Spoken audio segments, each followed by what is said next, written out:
রাতের খাবার খেয়ে শোয়ার প্রস্তুতি নিচ্ছিলেন এক ব্যক্তি। এ সময় হঠাৎই শরীরে কামড় বসিয়ে দেয় সাপ।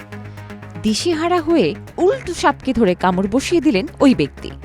পাল্টাপাল্টি কামড়ে রেলওয়ে কর্মী বেঁচে গেলেও মারা গেছে আক্রমণকারী ওই সাপটি। এই ঘটনায় রীতিমতো চাঞ্চল্য সৃষ্টি হয়েছে। স্থানীয় গণমাধ্যমে তিনি বলেন, গত মঙ্গলবার রাতে খাবার খাওয়ার পর ঘুমানোর সময় তাকে একটি সাপ কামড়ে দেয়।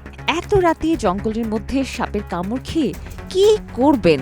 দিশেহারা হয়ে সাপটিকে ধরে দুবার কামড়ে দেন সন্তোষ লোহার নামের ওই ব্যক্তি।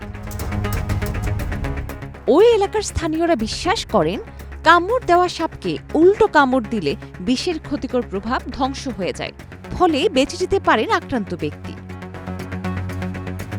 জীবন মৃত্যুর এই লড়াইয়ে শেষ পর্যন্ত ওই রেলওয়ে কর্মী বেঁচে গেলেও মৃত্যু হয়েছে সাপটির।